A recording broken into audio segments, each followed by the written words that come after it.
अस्सलाम वालेकुम students, welcome to chemistry सीखो। ये इक्विलिब्रियम की 11वीं वीडियो है और इस वीडियो में हम लोग डिस्कशन करने जा रहे हैं एक बड़े इंपॉर्टेंट टॉपिक के बारे में, जिसमें हम लोग पढ़ेंगे कि एसिड और बेस को हम लोग किस किस बेसिस पे क्लासिफाई कर सकते हैं।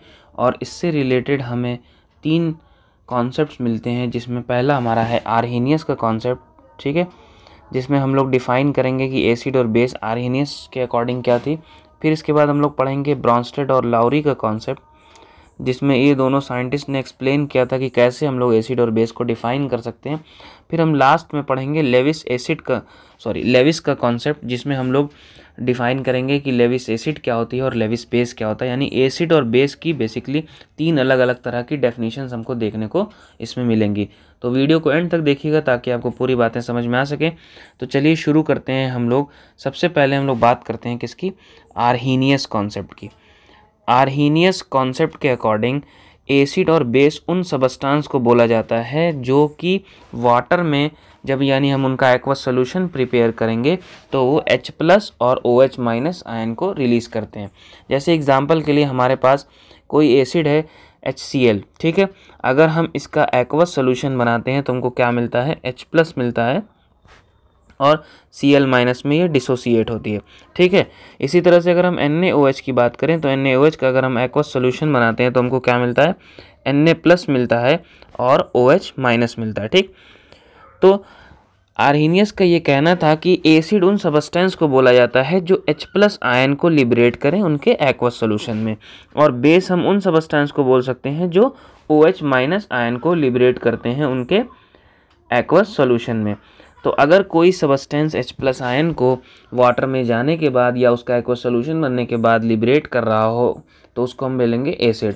और अगर कोई सबस्टेंस अगर OH- को लिबरेट कर रहा हो वाटर में जाने के बाद तो उसको क्या बोलते हैं हम लोग, बेस बोलते हैं, ठीक है। इसके बहुत सारे एग्जांपल होते हैं, बहुत सारे एसिड पाए जाती हैं, बहुत सारे बेसिस पाए जाते हैं, जैसे एसिटिक एसिड हो गई, सल्फ्यूरिक एसिड हो गई, नाइट्रिक एसिड हो गई, बेरियम हाइड्रोक्साइड।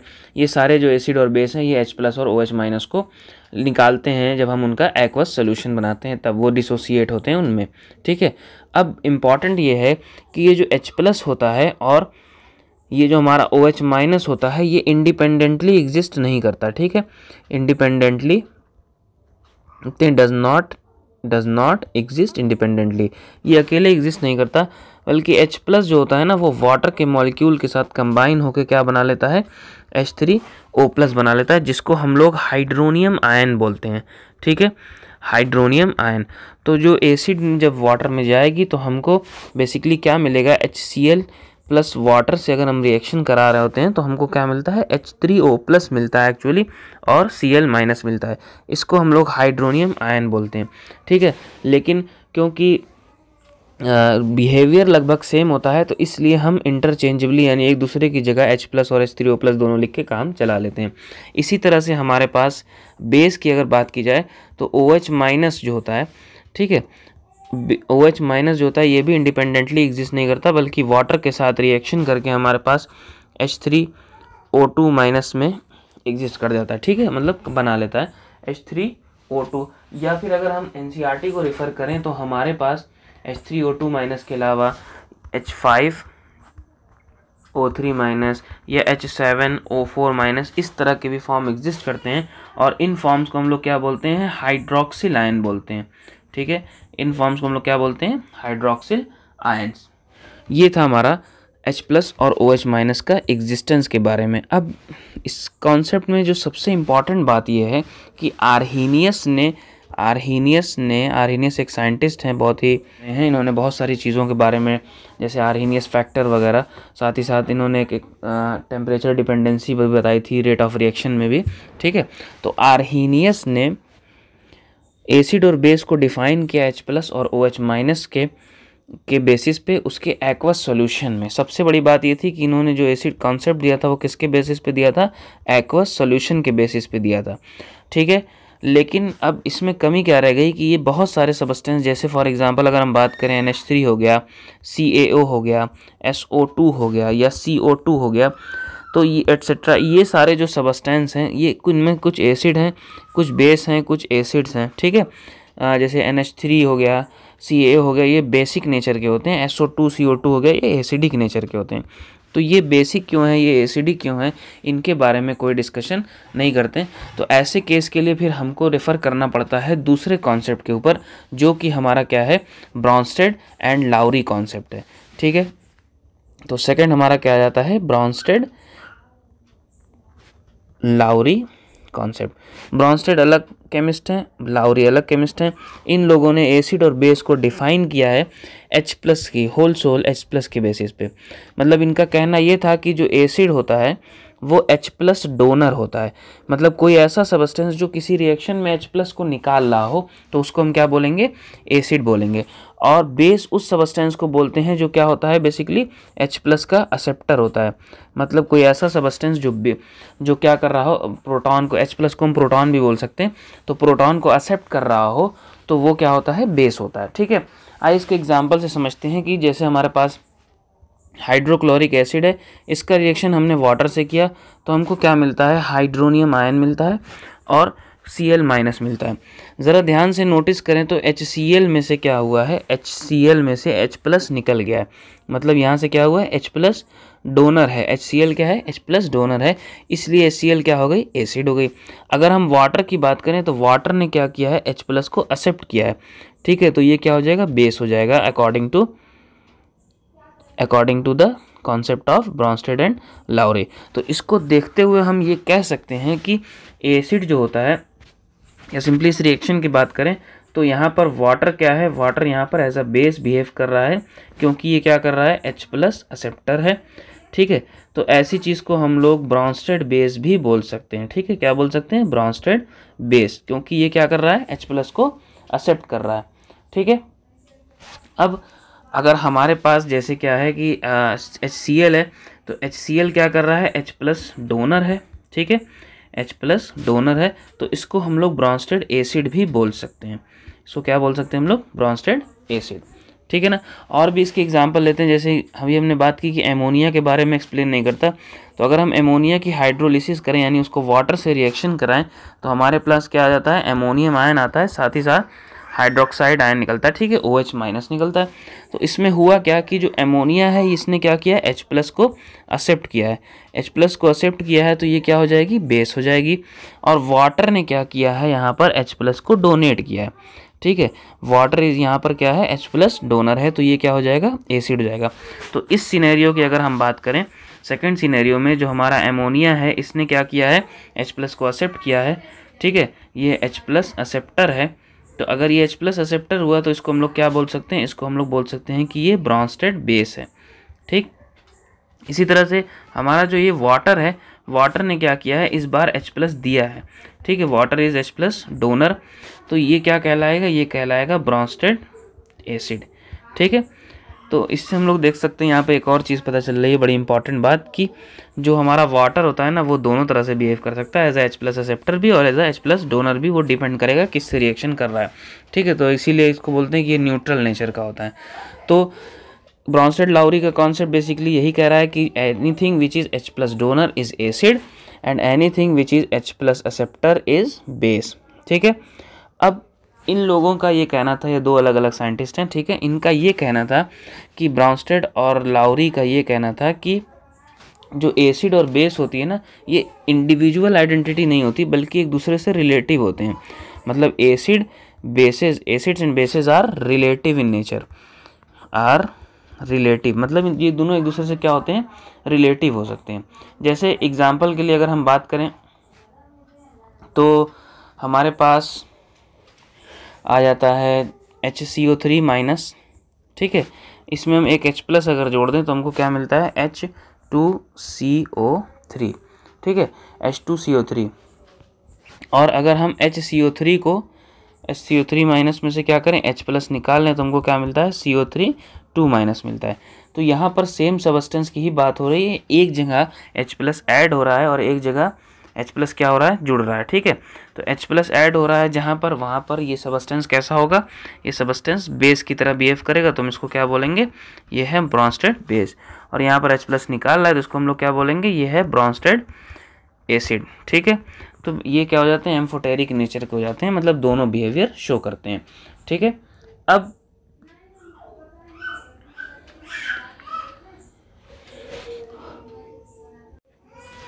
तो हमारे पास अभी हमने बताया कि एसिड और बेस क्या होते हैं, रिलेटिव होते हैं, इनके कॉन्सेप्ट कहता है। तो आइए इसको समझते हैं कि कैसे ये एक दूसरे के रिलेटिव हो सकते हैं, या बेसिकली कहा जाए तो कॉन्जुगेट हो सकते हैं, मतलब एक दूसरे के अल्टरनेट।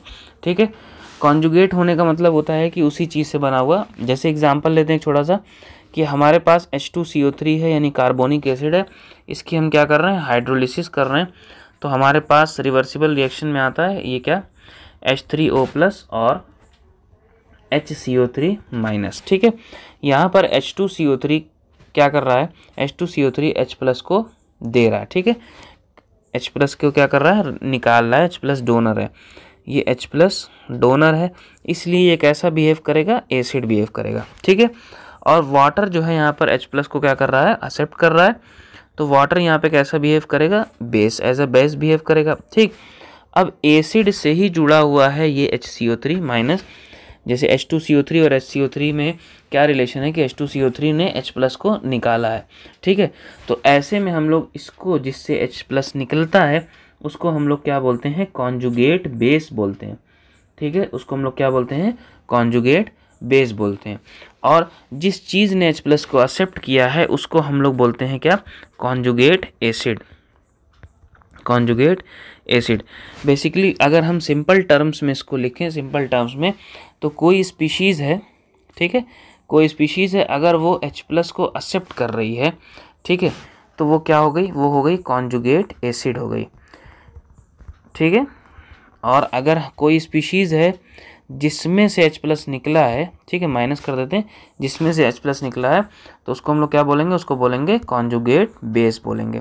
ऐसा इसलिए बोल रहे हैं क्योंकि अगर हम कॉन्जुगेट एसिड में से H+ निकाल दें तो हमको, कॉन्जुगेट एसिड में से H+ निकाल दें तो हमको बेस मिल जाता है। ठीक है, और अगर हम कॉन्जुगेट बेस में H+ को ऐड कर दें तो हमको एसिड मिल जाता है। ठीक, ऐसे हम लिख सकते हैं कि कॉन्जुगेट एसिड में अगर हम क्या करें, इसमें से हम H+ को माइनस कर दें तो हमको क्या मिल जाएगा, बेस मिल जाएगा। और अगर हम कॉन्जुगेट बेस में H+ को ऐड कर दें तो हमको क्या मिल जाता है, एसिड मिल जाता है। इसीलिए ये दोनों एक दूसरे के क्या होते हैं, रिलेटिव होते हैं। बल्कि इसको सिंपली कहा जाए तो ये एक दूसरे से कॉन्जुगेट एसिड बेस पेयर बना लेते हैं। ठीक है, कहा जाए तो क्या करते हैं, ये कॉन्जुगेट एसिड बेस पेयर के फॉर्म में एग्जिस्ट करते हैं। ठीक है, आइए जैसे एक एग्जांपल और लेके समझते हैं हम लोग, थोड़ा सा ये टिपिकल टर्म्स है यहाँ पे।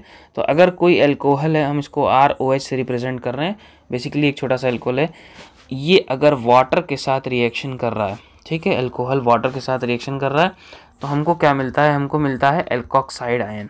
ठीक है, और साथ में हाइड्रोनियम आयन मिलता है। मैं इसका नाम भी लिख देता हूँ, it is a alkoxide ion, alkoxide ion. और ये हमारा क्या है, हाइड्रोनियम आयन है। ठीक है, और ये जो ROH क्या है, ये हमारा एल्कोहल है। तो एल्कोहल ने क्या किया है, H+ को निकाला है। ठीक है, तो एल्कोहल अगर H+ को निकाल रहा है तो ये कैसा बिहेव करेगा, ये एज अ एसिड बिहेव करेगा। ठीक है, H+ डोनर है ये। ठीक, वाटर जो है क्या है, यहाँ पर H+ एक्सेप्टर की तरह बिहेव कर रहा है, तो वाटर कैसा होगा, यहाँ पे बेस होगा, H+ एक्सेप्टर। अब ब्रॉन्स्टेड-लाउरी का कॉन्सेप्ट क्या कहता है, ये दोनों चीज़ें आपस में रिलेटिव हैं। तो जिस चीज़ ने H+ को डोनेट किया है, यानी जिस चीज़ से H+ निकला है, उसको हम लोग क्या बोलेंगे, कॉन्जुगेट बेस बोलेंगे। तो यानी यहाँ पे RO- जो है हमारा क्या हो गया, कॉन्जुगेट बेस हो गया। ठीक है, और हमारा जो वाटर है वो वाटर ने एक्सेप्ट किया, यानी H3O+ को, वाटर ने H+ को एक्सेप्ट किया तो हाइड्रोनियम आयन बना। तो ये जो हमारा हाइड्रोनियम आयन हो गया, ये क्या हो गया, कॉन्जुगेट एसिड हो गई। ठीक है, कॉन्जुगेट एसिड हो गई। ऐसा इसलिए करते हैं क्योंकि अगर हम इस रिएक्शन को रिवर्स ले जाएं तो हमको बहुत सारे उसमें मिलते हैं। जैसे एग्जांपल के लिए हमारे पास अगर RO- है, इसको हम वापस से वाटर से रिएक्शन करा दें तो हमको क्या मिलता है, एल्कोहल वापस से ऐसा ही सलामत मिल जाएगा और OH- मिल जाएगा। ठीक है, यहाँ पर जो बेस की तरह बिहेव कर रहा है वो क्या है, RO यानी एल्कोक्साइड आयन है, और यहाँ पर वाटर कैसा बिहेव कर रहा है, एज अ एसिड बिहेव कर रहा है। तो ये जो हमारा एल्कोहल हो गया, ये क्या हो गया, कॉन्जुगेट, क्या हो गया हमारा, कॉन्जुगेट एसिड हो गया। और OH- जो होगा यहाँ पे क्या हो जाएगा, कॉन्जुगेट बेस। ठीक है, तो इस तरह से ये सारे के सारे एक दूसरे से रिलेटेड होते हैं। अब बारी आती है हमारे तीसरे कॉन्सेप्ट की। जो हमारा तीसरा कॉन्सेप्ट है वो क्या है, लेविस कॉन्सेप्ट। लेविस कॉन्सेप्ट में अब बहुत सारे सबस्टेंस ऐसे हैं, जैसे यहीं पर एग्जांपल ले लेते हैं हम AlCl3, ठीक है, या अगर हम बात करें BF3, ठीक है। ये कैसा, ये सारे जो है मटेरियल, ये सारे जो सबस्टेंस हैं, केमिकल्स हैं या कंपाउंड्स हैं, ये कैसा बिहेव करते हैं, ये as a acidic nature show करते हैं। लेकिन ना तो इनमें H+ है, ना OH- है, ठीक है, ना ही इनका एक्वस सोल्यूशन में कुछ असर पड़ता है। तो ये क्या हो रहा है, ये क्या ऐसे कैसे हो गया कि इनको ये एसिडिक नेचर के। तो इसको एक्सप्लेन करने के लिए 1923 में G.N. लेविस ने अपना कॉन्सेप्ट दिया था, और ये बहुत ही एक्सेप्टेबल कॉन्सेप्ट है। इन्होंने सिंपली कहा कि एसिड जो होती है वो इलेक्ट्रॉन एक्सेप्टर होती है, ठीक है। एसिड क्या होती है, ये सिंपली क्या है, इलेक्ट्रॉन एक्सेप्टर है। और बेस जो है वो क्या है, इलेक्ट्रॉन डोनर होता है, ठीक है। इन्होंने बेसिकली इलेक्ट्रॉनिक कॉन्सेप्ट दे दिया, ठीक है, इलेक्ट्रॉन्स के बेसिस पे दे दिया कि एसिड और बेस को डिफाइन कर दिया। तो इलेक्ट्रॉन के बेसिस पे जब ये एसिड और बेस को डिफाइन कर दिया तो ये वाइडली एक्सेप्टेबल कॉन्सेप्ट हो जाता है, ठीक है, कि ऐसा सबस्टेंस जो क्या कर रहा हो, इलेक्ट्रॉन को एक्सेप्ट कर रहा हो, वो क्या होगा, एसिड होगा। और ऐसा सबस्टेंस जो इलेक्ट्रॉन को डोनेट कर रहा होगा वो क्या होगा, बेस होगा, ठीक है। तो जैसे हमारे पास एग्जांपल के लिए आ जाता है कि BF3, ठीक है, BF3 एसिड क्यों है, इसलिए कि ये इलेक्ट्रॉन एक्सेप्टर स्पीशी है, ठीक है। इसी तरह हमारे पास आ जाता है AlCl3, FeCl3, ये सारे क्या हो जाते हैं, इनको हम लोग क्या बोलते हैं, इनको हम लोग बोलते हैं लेविस एसिड, ठीक है। इसी तरह से हमारे पास NH3 अमोनिया हो गई, या हम एमाइंस को ले लेते हैं, या अल्कोहल को ले लेते हैं, ये सारे क्या होते हैं, ये इलेक्ट्रॉन डोनर होते हैं, ठीक है। ये क्या कहलाते हैं, ये कहलाते हैं लेविस बेस। इसमें वाटर भी आता है, वाटर तो, और इधर हमारा H+ भी आ जाता है, जैसे साथ ही साथ जैसे कोई भी पॉजिटिव चार्ज वाला जो इलेक्ट्रॉन को एक्सेप्ट कर सकता है वो कैसा बिहेव करेगा, एसिड की तरह। और जो इलेक्ट्रॉन को डोनेट कर सकता है, जिनके पास इलेक्ट्रॉन ऑलरेडी मौजूद हैं, वो कैसा बिहेव करते हैं, Cl- हो गया, Br- हो गया, OH- हो गया, ये लेविस बेस की तरह बिहेव करते हैं।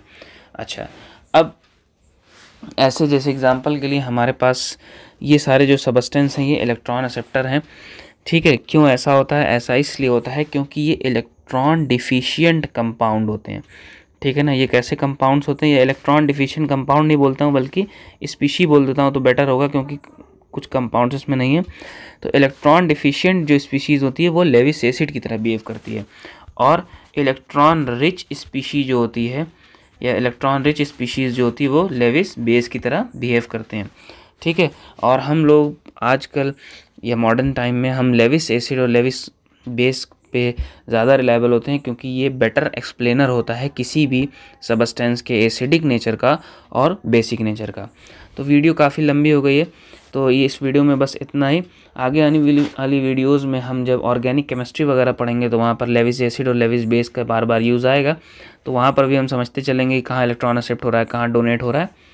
तो इस वीडियो में बस इतना ही। होप करते हैं कि सारी बातें समझ में आई होंगी, और अभी कोई क्वेश्चन या कोई डाउट रह जाता है तो कमेंट सेक्शन का ज़रूर यूज़ कीजिएगा। Thank you.